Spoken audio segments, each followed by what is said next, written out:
अच्छे से पढ़ना है।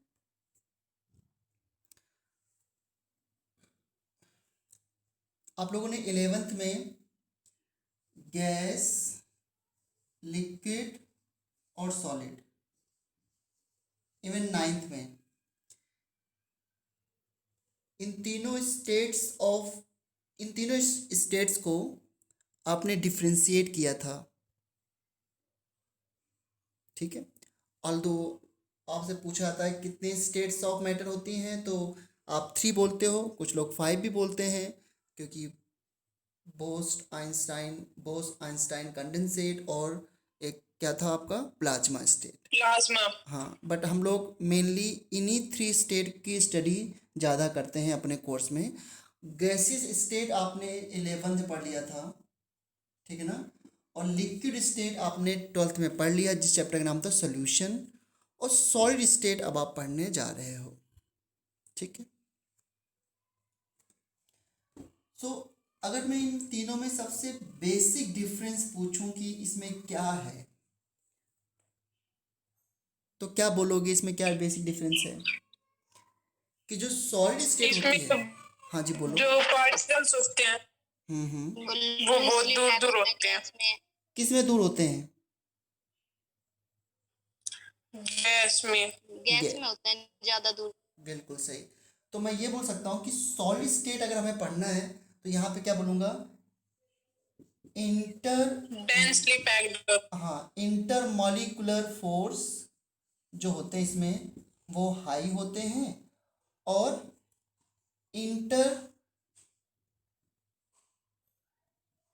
इंटरमॉलिक्यूलर डिस्टेंस या एटॉमिक डिस्टेंस, इंटरमॉलिक्यूलर और एटॉमिक डिस्टेंस वो क्या होती है, लेस होती है, ठीक है। इतना तो कह सकता हूँ ना, इंटरमॉलिक्यूलर डिस्टेंस जो है वो कम होगी, और फोर्स ऑफ अट्रैक्शन ज़्यादा होंगे, क्योंकि सॉलिड में जब पार्टिकल ज़्यादा पास होते हैं ना, तो उसमें फोर्स ऑफ अट्रैक्शन भी ज़्यादा होता है, ठीक है।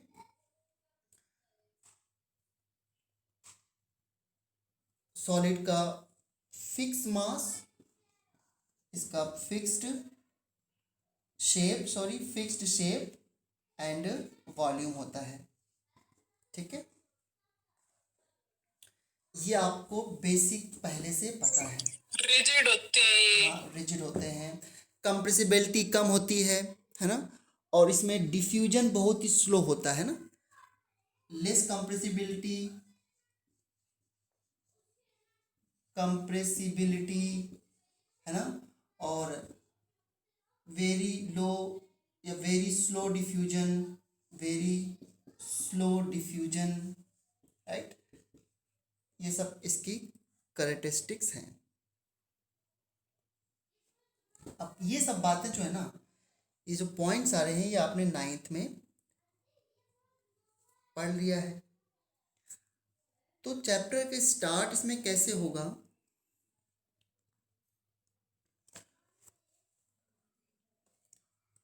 सबसे पहले जब कोई चैप्टर स्टार्ट होता है सबसे पहले पढ़ते हैं क्लासिफिकेशन। सो हम सबसे पहले सीखेंगे क्लासिफिकेशन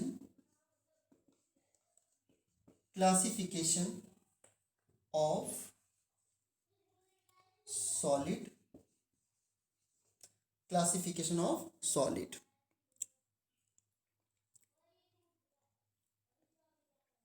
और क्लासिफिकेशन में कौन कौन से क्लासिफिकेशन होंगे। नंबर 1 क्लासिफिकेशन होगा on the basis of arrangement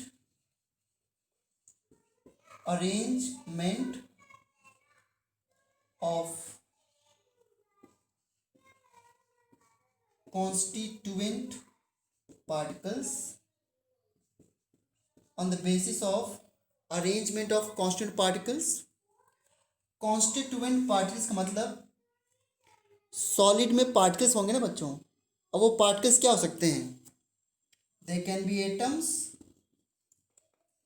they can be molecules, और दे कैन बी आयंस।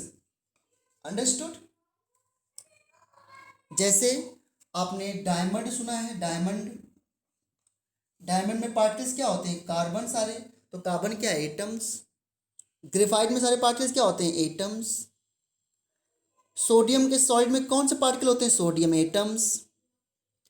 ठीक है, तो कॉन्स्टिट्यूएंट पार्टिकल्स मतलब जिससे सॉलिड मिलकर के बना है, it can be atoms, it can be molecules, it can be ions. अब ऐसे सॉलिड बताओ जिसमें कॉन्स्टिट्यूएंट पार्टिकल्स मॉलिक्यूल्स हो, तो क्या बताओगे, एग्जाम्पल बताओ। जैसे आइस, आइस तो सॉलिड है, इसमें क्या होते हैं कॉन्स्टिट्यूएंट पार्टिकल्स जिससे मिलके बना है solid, please tell. Molecule. Molecule, और कौन सा मॉलिक्यूल, वाटर। H2O का।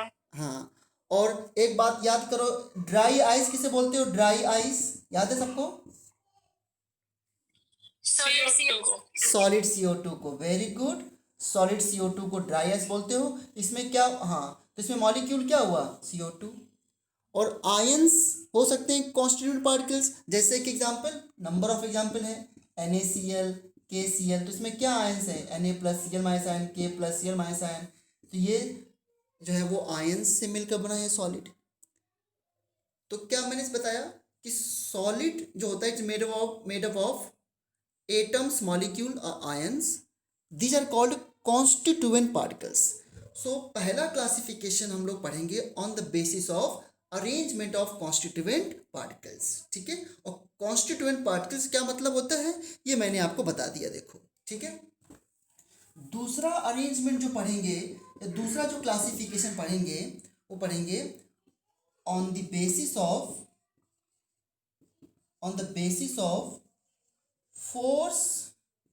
force of attraction, on the basis of force of attraction between constituent particles। ठीक है, on the basis of force of attraction between constituent particles। ठीक है, ये तो क्लासिफिकेशन पढ़ेंगे नंबर 1। फिर इसके बाद बेसिक टर्म्स पढ़ेंगे और to understand the structure of solid. और बेसिक टर्म में हमें क्या क्या पढ़ना है, व्हाट इज यूनिट सेल क्या होती है, व्हाट इज लैटिस पॉइंट क्या होते हैं। ठीक है, और इसके बाद डिफरेंट लैटिस क्या होते हैं, लैटिस क्रिस्टल पढ़ेंगे। और इसके बाद सबसे लास्ट में हम जो पढ़ेंगे that is packing of constituent particles, packing of constituent particles.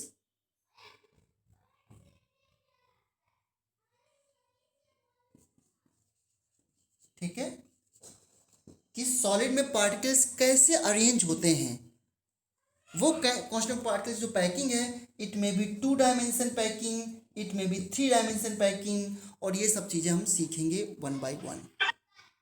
ठीक है, तो सबसे पहले स्टार्ट करते हैं, थोड़ा सा पहले चैप्टर थ्योरेटिकल है, उसके बाद थोड़ा सा आपको ज़्यादा इंटरेस्ट आएगा चैप्टर में। ठीक है, तो सबसे पहले क्लासिफिकेशन ऑफ सॉलिड में पढ़ते हैं on the basis of arrangement of constituent particle. साथ ही के साथ आप लोग याद कर लोगे तो ज़्यादा दिक्कत नहीं आएगी। ठीक है, सो सबसे पहले है क्लासिफिकेशन ऑफ सॉलिड, और उसमें नंबर 1 है on the basis of arrangement of constituent particles. Sir आपकी ऑडियो क्लियर नहीं आ रही। अच्छा,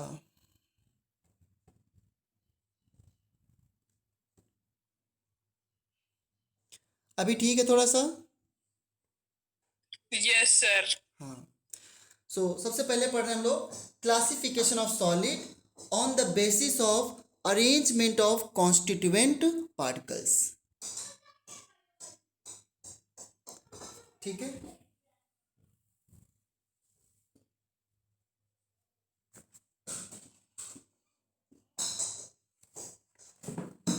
वन सेकेंड,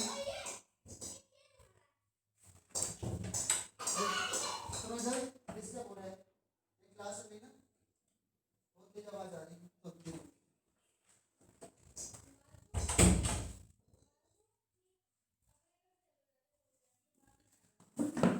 देखो, on the basis of arrangement of constant particles, जो सॉलिड होते हैं वो दो टाइप के होते हैं,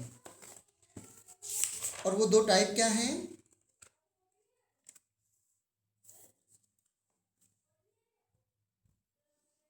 crystalline solid and amorphous solid. ठीक है, on the basis of arrangement of constant particles they can be classified as crystalline solid और अमॉर्फस सॉलिड, और इन्हीं दोनों के बीच में डिफरेंस करना है। अब देखो, on the basis of arrangement में ये दो टाइप के क्यों हुए? क्योंकि जो अरेंजमेंट है वो दो तरीके हो सकता है, रेगुलर अरेंजमेंट ऑफ पार्टिकल्स या कॉन्स्टिट्यूएंट पार्टिकल्स, और दूसरा क्या हो सकता है? Irregular arrangement, irregular arrangement of particles. ठीक है, तो अब देखो ध्यान से, किसी को पता है कि अमॉर्फस का ग्रीक मीनिंग क्या होता है? अमॉर्फस का ग्रीक मीनिंग होता है नो फॉर्म। पाउडर नहीं, पाउडर नहीं, नो फॉर्म, जिसमें कोई फॉर्म ना हो, जिसमें कोई पैटर्न ना हो, दैट इज कॉल्ड अमॉर्फस। तो बताओ, कॉन्स्टिट्यूएंट पार्टिकल का रेगुलर अरेंजमेंट किस में होगा, क्रिस्टलाइन में या अमॉर्फस में? क्रिस्टलाइन में। क्रिस्टलाइन में, क्योंकि अमॉर्फस का मतलब ही होता है नो पैटर्न, नो फॉर्म। ठीक है, तो इसलिए जब मैं बात करता हूं on the basis of arrangement of constant particles, that means the arrangement of constituent particles may be regular or it may be irregular. The regular arrangement is called crystalline solid and the irregular arrangement of constituent particles is called amorphous solid. ठीक है, अब इन्हीं दोनों में हमको differentiate करना है। ठीक है बच्चों,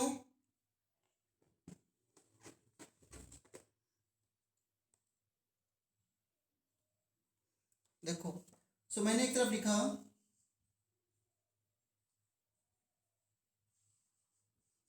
क्रिस्टलाइन सॉलिड, और दूसरी साइड में लिख रहा हूं अमॉर्फस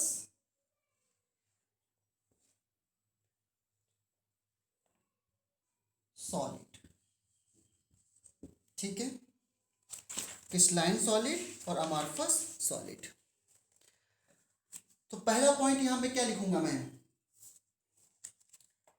कि जो पार्टिकल्स का अरेंजमेंट है रेगुलर शेप में, और नहीं, रेगुलर अरेंजमेंट ऑफ पार्टिकल्स में क्या लिखूंगा, regular arrangement of constituent particles, और यहां पे क्या लिखूंगा बच्चों, इरेगुलर। बस इसके बाद का सेंटेंस आप लोग पूरा कर लेंगे, this is the irregular arrangement. दूसरा पॉइंट यहां पे क्या लिखूंगा मैं,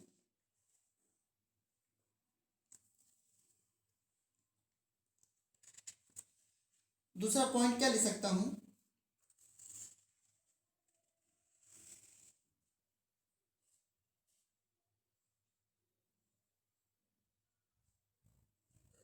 बताओ बच्चों, they have sharp melting and boiling point, है ना, sharp melting and boiling point, या शार्प मेल्टिंग पॉइंट की बात करूंगा मैं, they have sharp melting point.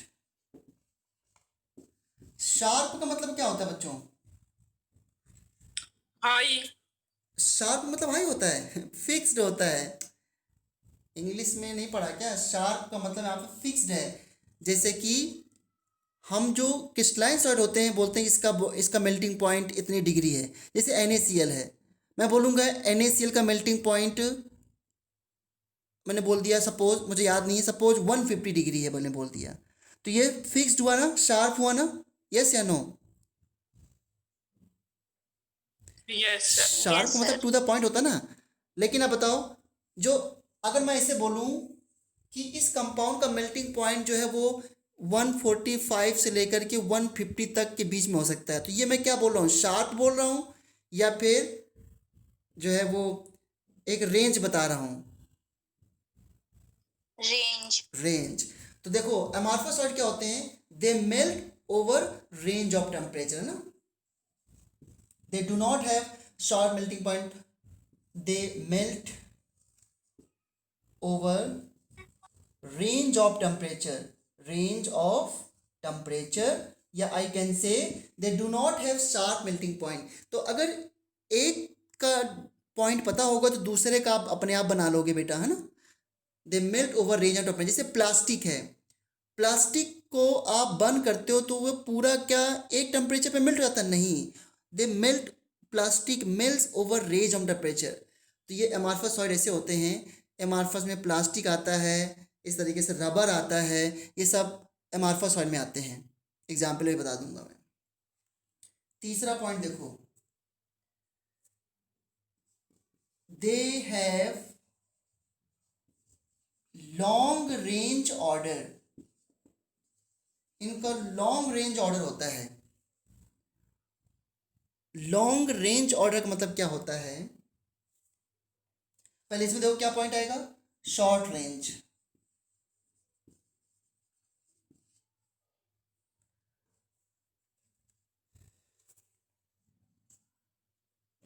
Long range का मतलब बच्चों ये होता है कि they have regular geometry along one axis, along any axis। that means आप देखो, जैसे मान लो, अभी समझना बात को, जैसे मान लो ये पार्टिकल्स हैं, इस तरीके से अरेंज्ड हैं, दूसरे पार्टिकल्स ये हैं बच्चों, ऐसे हैं, ठीक है, ये दूसरे पार्टिकल्स हैं, फिर ऐसे हो गया, फिर पार्टिकल्स ऐसे हैं, फिर ऐसे हो गया। जरा बताओ बच्चों, मुझे सही बताना बिल्कुल अच्छे तरीके से, ये जो पैटर्न मैंने बनाया है ये आपको रेगुलर पैटर्न दिख रहा है या इरेगुलर दिख रहा है? बताओ, दिस इज रेगुलर अरेंजमेंट या इरेगुलर अरेंजमेंट? रेगुलर। रेगुलर। ये इसको मान लो ये व्हाइट बॉल्स हैं, ये ब्लैक बॉल्स हैं, फिर ब्लैक बॉल्स, फिर व्हाइट बॉल्स, तो white black white black white, ठीक है। तो ये एक पैटर्न बना सकते हो, जहां पे एक पैटर्न बन जाए, that is called regular arrangement. लेकिन मैं ऐसे कर दूं,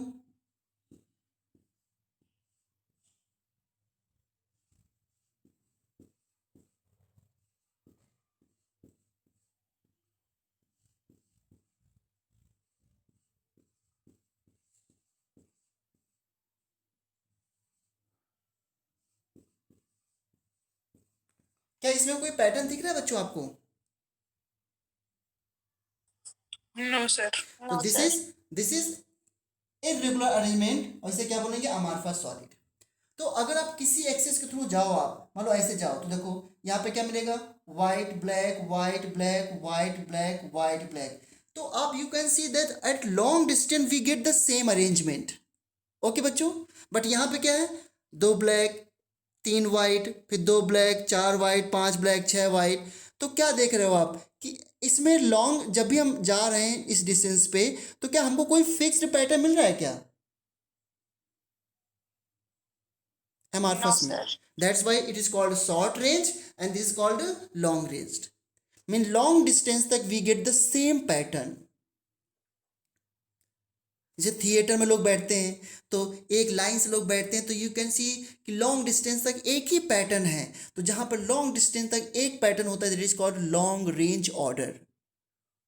और जहां पर पैटर्न 2 मिनट में खत्म हो जाए, नया पैटर्न आ जाए थोड़ी थोड़ी देर में, that is called short range.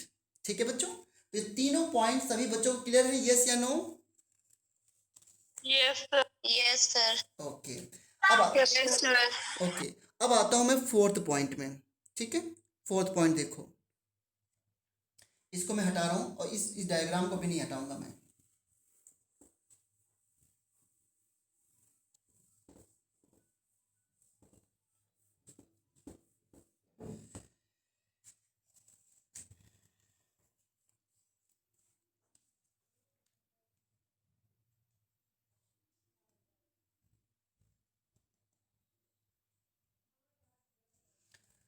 Next point में जो ये होते हैं क्रिस्टलाइन, ये होते हैं they are true solid, they are true solid, ये ट्रू सॉलिड हैं, और ये बोलते हैं स्यूडो सॉलिड।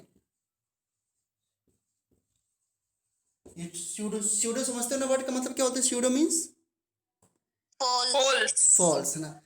अच्छा बताओ, जैसे बच्चों एक पॉलीथीन लो, आप एक रबर लो, क्या उसको प्रेस करके किसी भी शेप में बना सकते हो क्या? पॉलीथीन को कुछ भी बना लो प्रेस करके, उसको प्रेशर लगा करके, यस या नो? Yes sir. हाँ, यस। लेकिन अगर रिजिड सॉलिड है तो क्या उसको किसी भी शेप में दबा करके बना सकते हो क्या? नहीं। No sir. यस, इसलिए अमार्फस सॉलिड जो होते हैं ना, ये कभी कभी लिक्विड की तरह बिहेव करते हैं, लिक्विड की तरह। आपको एक एग्जांपल दूं, जैसे कि विंडो पेन होती हैं, अगर कभी ऑब्जर्व किया हो तो विंडो पेन कुछ टाइम के बाद, ये विंडो पेन है, कुछ टाइम के बाद देखोगे जो नीचे का पोर्शन होता है ना उसमें, वो काफ़ी थिक हो जाता है। नीचे का पोर्शन जो होता है काफ़ी थिक हो जाता है, ऊपर जो है वो थिन रहता है और नीचे थिक हो जाता है। तो इसका मतलब क्या है कि जो ग्लास है ना, उसके पार्टिकल नीचे की तरफ फ्लो कर रहे हैं, इसलिए नीचे का पोर्शन जो है थिक हो गया है। तो दिखता तो सॉलिड है, लेकिन उसके अंदर पार्टिकल फ्लो करते रहते हैं, और पार्टिकल फ्लो करने की वजह से नीचे का जो पोर्शन होता है विंडो पेन का, वो थिक, मतलब वो जो ग्लास है विंडो पेन में लगी हुई है, वो उसका पोर्शन थिक और ऊपर थिन होता है, पतला, और नीचे मोटा हो जाता है। तो इसका मतलब कि जो एमार्फस सॉलिड होते हैं, इनके अंदर फ्लो करने की टेंडेंसी होती है, और लिक्विड के अंदर भी फ्लो करने की टेंडेंसी होती है। तो ये दिखते तो सॉलिड हैं, बट एक्चुअल में ये लिक्विड की तरह भी हो सकते हैं, इसलिए बोलते हैं इनको स्यूडो सॉलिड। कोमल, आपने इतना लेट क्यों ज्वाइन किया? कोमल,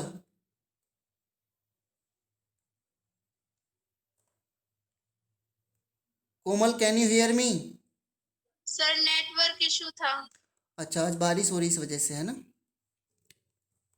yes sir. Okay, so they are true solid, they are pseudo solid. Next point आते हैं, स्यूडो सॉलिड मतलब they have tendency to flow, ये बहुत इंपॉर्टेंट पॉइंट है, they have tendency to flow, इनके अंदर फ्लो करने की टेंडेंसी होती है। चलो नेक्स्ट पॉइंट है,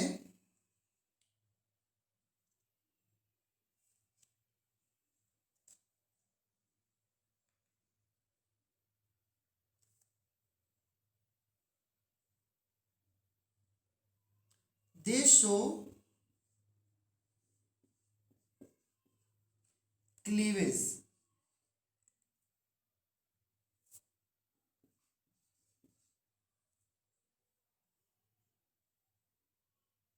या they undergo cleavage, clean cleavage कह सकते हैं इसको, क्लीन क्लीवेज।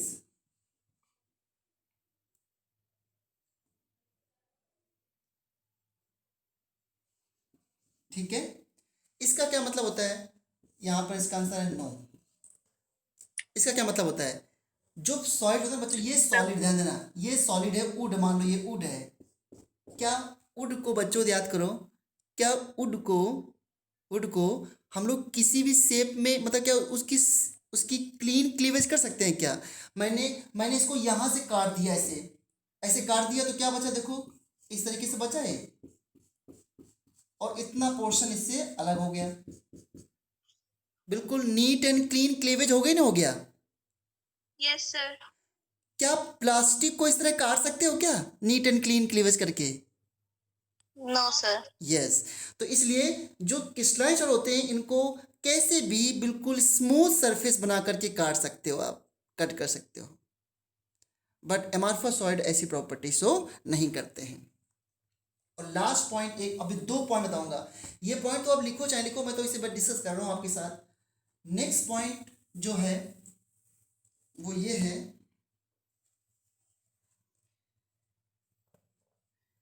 देखो, they don't have smooth cooling curve, they don't have smooth cooling curve. अब इसका क्या मतलब होता बताता हूं मैं, कूलिंग कर्व। इसमें क्या होगा कि they have smooth cooling curve. अब इसका क्या मतलब देखो, इनके कूलिंग कर्व को समझते हैं। अगर मैं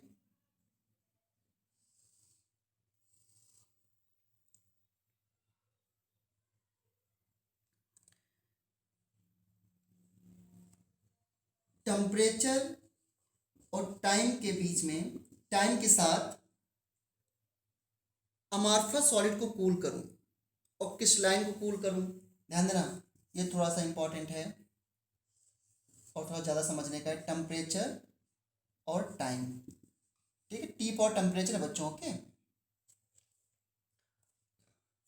तो किसी अमार्फस सॉलिड को कूल किया जाए और किसी क्रिस्टलाइन सॉलिड को कूल किया जाए।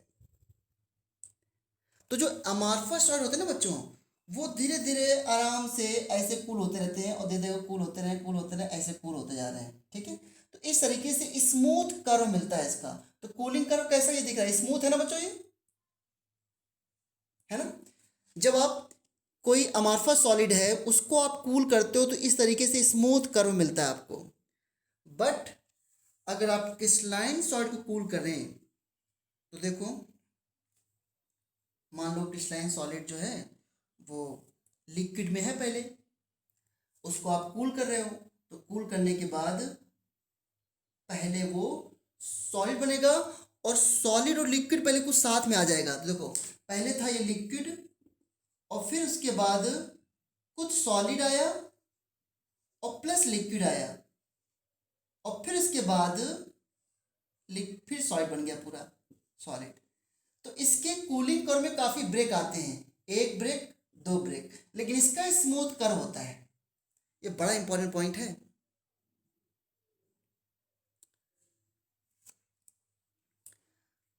इसको समझने के लिए बच्चों आइस ले लो आप, आइस। बच्चों एक चीज बताओ मुझे, जब आइस को आप कूल करते हो, अब पहले बताओ मेरी वॉइस सबको क्लियर आ रही है? यस सर, यस सर, ठीक, ओके ओके। जब बच्चों बताना जरा, अगर आप, ओके, ये आइस का टुकड़ा है, ठीक है, ये आइस है ना बच्चों, और इस आइस को, दिस आइस, इसको जब आप कूल कर, इसको आप क्या करते हो, मान लो इसको आपने सपोज आइस नहीं, मैं लिक्विड लेता हूँ, लिक्विड, ठीक है, सॉरी, लिक्विड लेता हूँ, this is a liquid water, okay. And ये मान लो कुछ इसका टेम्परेचर है, मान लो 25 डिग्री सेल्सियस टेम्परेचर है, और इस वाटर को आप आइस में कन्वर्ट करना चाहते हो। बताना क्या ये वाटर सडनली आइस में कन्वर्ट हो जाता है, या पहले वाटर के बाद थोड़ा सा वो आइस और वाटर दोनों साथ आते हैं फिर पूरा आइस बनता है? कभी देख लो फ्रिज में रख करके। यस, पहले थोड़ा सा आइस, हाँ, मतलब पहले वाटर, सुनो क्या ऐसा होगा, पहले वाटर, फिर वाटर प्लस आइस और फिर सारा आइस। क्या मैं सही बोल रहा हूँ? Yes sir, yes sir. तो वही देखो, लिक्विड सॉलिड प्लस लिक्विड, और फिर जब सॉलिड लिक्विड एक साथ होंगे ना तो वहाँ पे इक्विलिब्रियम आ जाता है वाटर और आइस के बीच में। तो इसलिए मैंने ये ऐसे दिखाया यहाँ पर कि वहाँ पर टेम्परेचर कोई खास इफेक्ट नहीं पड़ा, फिर थोड़ी देर बाद पूरा सॉलिड बन जाएगा।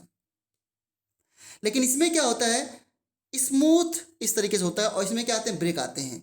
तो ये आपको ध्यान रखना पड़ेगा, बहुत इंपॉर्टेंट पॉइंट था। और लास्ट में और बताने जा रहा हूँ, ये सबसे इंपॉर्टेंट पॉइंट है, इनकी डिफरेंस। फिर ये आपका एक क्लासिफिकेशन खत्म हो जाएगा।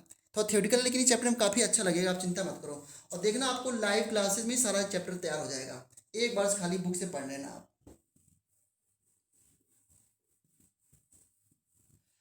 देखो नेक्स्ट है, अब मुझे नंबर में भूल गया हूँ कि कौन सा नंबर था, बट क्रिस्टलाइन में, क्रिस्टलाइन सॉल्ट जो होते हैं वो होते हैं एनिसोट्रॉपिक, एनिसोट्रॉपिक, और जो एमार्फस होते हैं वो होते हैं आइसोट्रॉपिक। कीर्ति प्रकाश कुछ बोल रहे हो क्या आप? 7th पॉइंट है। अच्छा ठीक है, सेवंथ। जो क्रिस्टलाइन सॉलिड होते हैं दे आर एनिसोट्रॉपिक, और जो अमार्फस होते हैं वो होते हैं आइसोट्रॉपिक। ठीक। अब इस वर्ड का क्या मतलब है, बहुत नया वर्ड है आप लोगों के लिए। देखो, आइसोट्रोपिक का मतलब पहले क्या बताता हूँ कि आइसोट्रोपिक क्या होते हैं।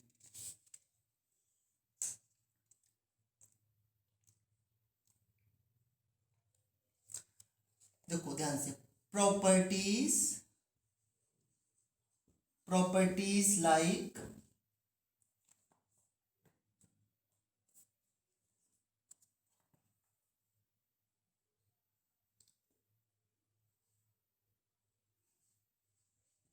Electrical,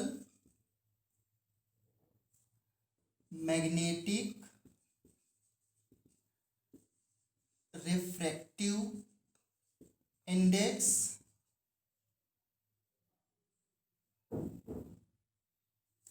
optical etc are same in all direction,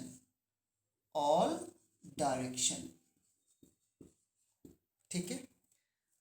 properties like electrical properties, magnetic properties, refractive index, optical properties are same in all direction. देखो ये नाम है आइसो, आइसो मीन सेम और ट्रॉपिक मतलब सभी डायरेक्शन में, और एनिसो मतलब नॉट सेम। ये ऐसी प्रॉपर्टी जो कि क्रिस्टलाइन के लिए सेम नहीं है और इसके लिए सेम है। क्या मतलब इसका ध्यान देना, बहुत ध्यान समझना बच्चों, अभी समझ में आ जाएगा आप लोगों को। ये अरेंजमेंट कौन सा था, मैंने क्या बताया था, कैसा अरेंजमेंट है, क्रिस्टलाइन या अमॉर्फस, बताओ जल्दी से। ये अरेंजमेंट मैंने क्या लिया था बच्चों, बताओ। ये अरेंजमेंट कौन सा था, ये वाला क्रिस्टलाइन या अमॉर्फस? सर रिपीट करो। ये अरेंजमेंट जो मैंने लिखा है, दिस इज क्रिस्टलाइन या अमॉर्फस? क्रिस्टलाइन। क्रिस्टलाइन। चलो अब ध्यान देना, मैंने एक रे ऑफ लाइट, ठीक है बच्चों, एक रे ऑफ लाइट को मैंने इस डायरेक्शन में पास किया, इस डायरेक्शन में, ध्यान देना, बहुत इंपॉर्टेंट पॉइंट बता रहा हूं मैं, और एक रे ऑफ लाइट को इस डायरेक्शन में पास किया, ठीक है। जब ये इस डायरेक्शन में गई, इस डायरेक्शन में, तो उसको एक white ball, black ball, white ball, black ball, white ball, black ball से कोलाइड करना था, ठीक है। और जब इस डायरेक्शन में गई तो उसको केवल किस बॉल से कोलाइड करना था, व्हाइट से। या ऐसे कह सकते हो, जब इस डायरेक्शन में गई तो ए बी पार्टिकल से कोलाइड करना था, और जब इस डायरेक्शन में गए तो केवल ए पार्टिकल से कोलाइड करना था। समझ गए इस बात को मैं क्या बोल रहा हूं? कोलाइड मतलब टकराना। Yes sir. अब मुझे बताओ, जो रे ऑफ लाइट इंसिडेंट होने, जो बाहर निकल के आएगी रे ऑफ लाइट, यहां पर और यहां पर, क्या इन दोनों रे ऑफ लाइट का सेम बिहेवियर होगा? No sir. यहां पर केवल व्हाइट बॉल से, यहां पर केवल ए पार्टिकल से पास होना था और यहां पर ए बी पार्टिकल से पास होना था, तो ए और बी पार्टिकल तो डिफरेंट है ना, है ना। तो इसलिए ये जो रे ऑफ लाइट होगी, इसकी प्रॉपर्टीज इस रे ऑफ लाइट की प्रॉपर्टीज से डिफरेंट होगी। इस डायरेक्शन में जो मैग्नेटिक प्रॉपर्टीज होंगी वो इस डायरेक्शन से अलग होंगी, इस डायरेक्शन में जो इलेक्ट्रिकल प्रॉपर्टीज होंगी वो इस डायरेक्शन से अलग होंगी। क्यों? क्योंकि इस डायरेक्शन में अलग पार्टिकल्स हैं, इस डायरेक्शन में अलग पार्टिकल्स हैं। क्या इस पॉइंट से फैमिली क्लियर हुआ कि नहीं हुआ? यही इंपॉर्टेंट सबसे पॉइंट था, बताओ जल्दी से मुझे। Yes sir. और इसीलिए बोलते हैं कि क्रिस्टलाइन सॉलिड जो होते हैं वो एनिसोट्रॉपिक होते हैं। अब आते हैं कि अमॉर्फस सॉलिड में ऐसा क्या हुआ, बताओ पहले। अमॉर्फस सॉलिड में अरेंजमेंट कैसा है, इर्रेगुलर या रेगुलर? इर्रेगुलर। इर्रेगुलर का मतलब कोई भी ऑर्डर नहीं, कहीं भी कोई पैटर्न नहीं। अब सोचो दिमाग से, जैसे मान लो इधर जो रे ऑफ लाइट गई और इधर रे ऑफ लाइट गई, अब इधर जो रे ऑफ लाइट थी वो चार ए पार्टिकल से और 3 बी पार्टिकल से टकराई, और जो इधर रे ऑफ लाइट गई वो 3 बी पार्टिकल से और 3 बी पार्टिकल से और 3 मान लो ए पार्टिकल से टकराई। तो क्या प्रॉपर्टीज में ज़्यादा डिफरेंस है क्या? No sir.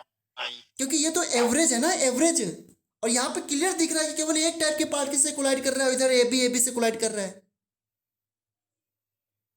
तो ऑन एन एवरेज दोनों डायरेक्शन में प्रॉपर्टीज यहाँ पे सेम आ रही है एमॉर्फस में, बताओ यस या नो? Yes sir. इसलिए आइसोट्रॉपिक को बोलते हैं, सॉरी, इसलिए अमॉर्फस को बोलते हैं आइसोट्रॉपिक नेचर और क्रिस्टलाइन को बोलते हैं एनिसोट्रॉपिक नेचर। पहला क्लासिफिकेशन फिनिश हुआ। पहले बताओ, पहला क्लासिफिकेशन आप लोगों को याद हो गया एकदम से? Yes sir. हाँ बोलो बेटा। इनका नाम क्रिस्टलाइन और अमोर्फिलस क्यों रखा? सीधा रेगुलर और इरेगुलर ही रख देते। हाँ ये तो बात, क्रिस्टलाइन एमॉर्फस तो इसलिए रखा क्योंकि अमॉर्फस सॉलिड जो होते हैं वो स्यूडोसॉइड होते हैं, वो लिक्विड की तरह बिहेव करते हैं। तो नकली सॉलिड को मतलब अमॉर्फस रख दिया, अमॉर्फस मतलब नो फॉर्म। तो ज़्यादा बेटर साइंटिफिक वर्ड है, और ज़्यादा कुछ नहीं बता सकता इसके बारे में। पता है एमॉर्फस सॉलिड को सुपर कूल्ड लिक्विड बोलते हैं, सुपर कूल्ड लिक्विड। इसको और बोलते हैं सुपर कूल्ड लिक्विड। क्यों? क्योंकि they have tendency to flow. अगर सुपर कूल्ड लिक्विड है तो इसका मतलब क्या हुआ? उसके पास कम एनर्जी है, ज्यादा एनर्जी है? जल्दी बताओ। सुपर कूल्ड लिक्विड कम एनर्जी, तो उसकी फ्लो करने की टेंडेंसी ज्यादा होगी या कम होगी? कम। और एमॉर्फस सॉलिड की फ्लो करने की टेंडेंसी होती कि नहीं होती? थोड़ी बहुत होती है, तो थोड़ी बस बहुत। इसलिए सुपर कूल लिक्विड है वो, और क्या है। जैसे सुपर कूल लिक्विड बिहेव करता है वैसे एमॉर्फस सॉलिड बिहेव करते हैं। एमॉर्फस सॉलिड में फ्लो दिखता नहीं है लेकिन होता तो है। ये बड़े अच्छे टर्म है। तो अगर ये क्वेश्चन आ जाए बच्चों, ध्यान देना, अगर ये क्वेश्चन आ जाए कि अमॉर्फस सॉलिड को सुपर कूल्ड लिक्विड क्यों कहते हैं, तो बोलोगे बिकॉज एमॉर्फस सॉलिड और pseudo solid they have tendency to flow. इनके अंदर लिक्विड की तरह फ्लो करने की टेंडेंसी होती है, ऑल्दो उसको मेजर नहीं किया जा सकता है नेकेड आई से, but they have tendency to flow. अब जल्दी से मुझे कोई क्रिस्टलाइन सॉलिड की सारी प्रॉपर्टी बता दो केवल क्रिस्टलाइन से, फिर मैं आगे बढ़ता हूं। मैं चाहता हूं कि आपको यहीं के यहीं याद हो जाए। रेगुलर शेप, फिर उसके बाद शार्प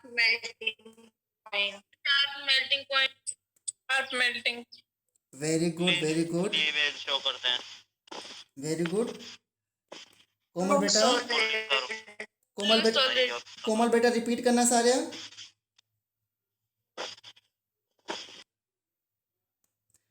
चलो मैं जल्दी रिपीट करता हूं क्रिस्टलाइन सॉलिड के बारे में। They have regular arrangement of particles, या they have regular arrangement of constituent particles, number 1. They have long range order, they have sharp melting point, they have many breaks in cooling curve, they are true solid, they are anisotropic। याद हो गया? Yes sir. Very Yes, good, sir. Okay. So अब आते हैं next classification में।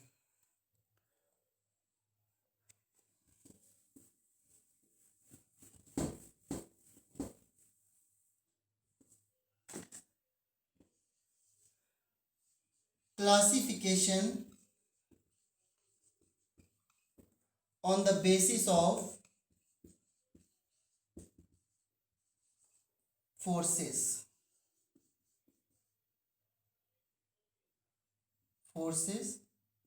among forces between constituent particles। दूसरा ये classification है कि कॉन्स्टिट्यूएंट पार्टिकल्स के बीच में फोर्स कैसा है। तो इसके बेस पर नंबर 1 होता है। अच्छा, मैंने आयनिक और क्रिस्टलाइन और एमॉर्फस के एग्जाम्पल तो नहीं दिए बच्चों। सो एमॉर्फस के एग्जाम्पल क्या होते हैं?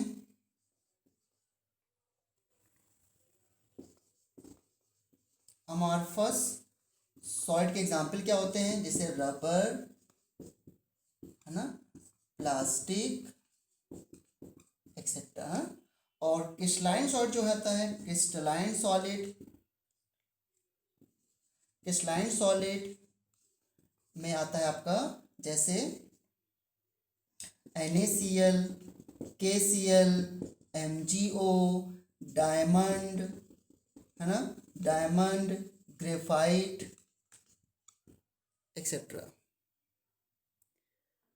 इस क्लासिफिकेशन को मैं बताऊंगा आपको, कल बताऊंगा, बट एक चीज मुझे बताओ पहले, एक मन में क्वेश्चन और आ गया। किसी सॉलिड को देखने के बाद, बड़ा अच्छा क्वेश्चन है, किसी सॉलिड को just by looking the solid can you guess this is amorphous और दिस इज क्रिस्टलाइन? बताओ, कितना अच्छा क्वेश्चन पूछा मैंने आपसे। Just by looking the solid can you guess this is amorphous और दिस इज क्रिस्टलाइन? कर सकते हैं सर, कैसे करोगे बताओ? क्लीवेज से कर लेंगे।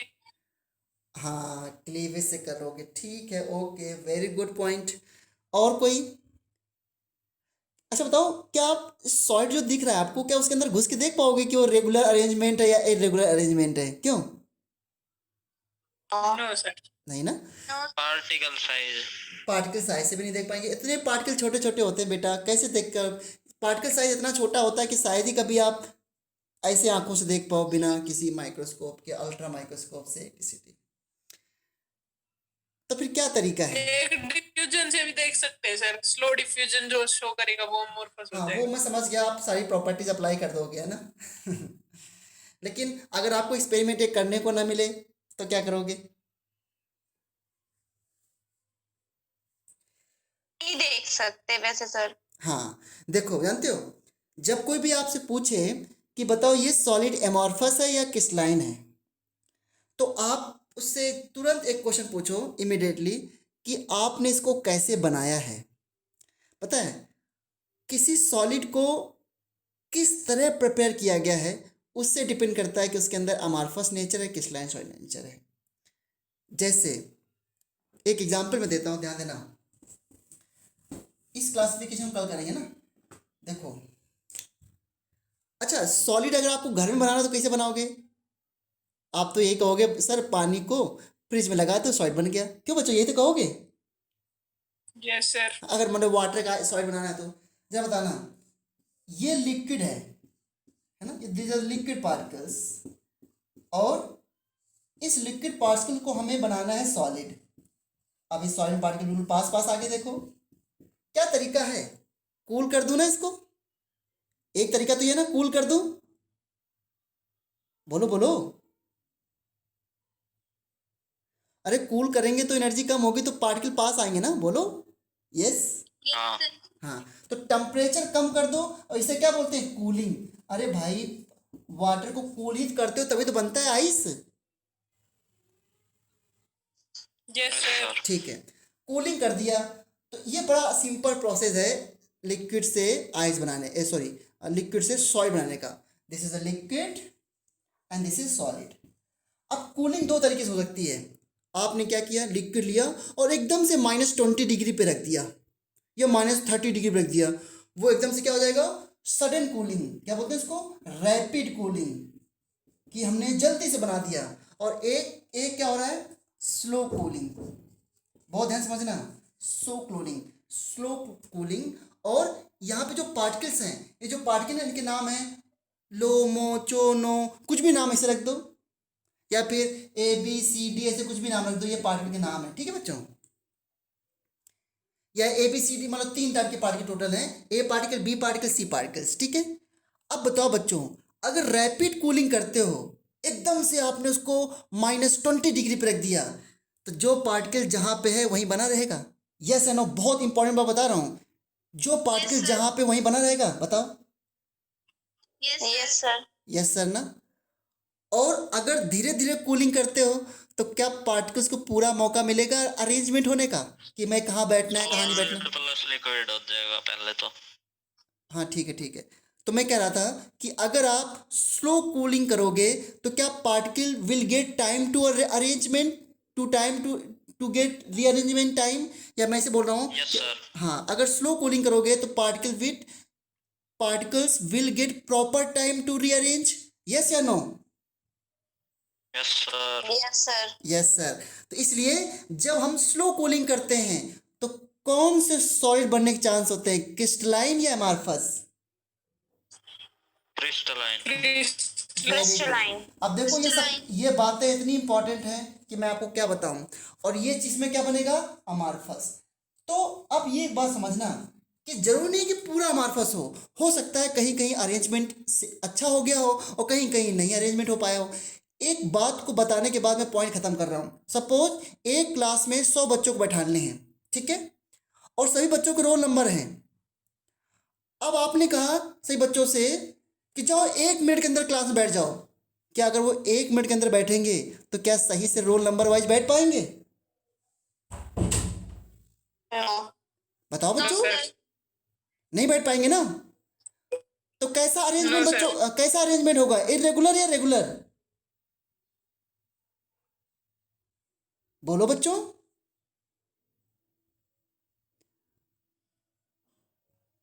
इरेगुलर। इरेगुलर। और अगर आपने ये कहा कि चलो सभी बच्चों को 1 घंटे के अंदर, सभी 100 बच्चों को 1 घंटे के अंदर इस क्लास में बैठना है प्रॉपर रोल नंबर से, क्या सभी लोग प्रॉपर रोल नंबर से 1 घंटे में बैठ जाएंगे? Yes sir. तो कैसा अरेंजमेंट आएगा फिर? रेगुलर। रेगुलर। Crystalline regular. बस तो समझ गए ना। जब किसी लिक्विड को रैपिड कूलिंग करते हैं तो उसके अंदर अमार्फस नेचर ज़्यादा होता है, ऐसे बोलोगे। और जब किसी लिक्विड को स्लो कूलिंग करते हैं तो उसके अंदर क्रिस्टलाइन नेचर ज़्यादा होता है। अगर आपको समझ में आ गया तो बोलो yes, otherwise no. Yes sir. Okay, so आज का टॉपिक अभी तक जितना पढ़ा है सारा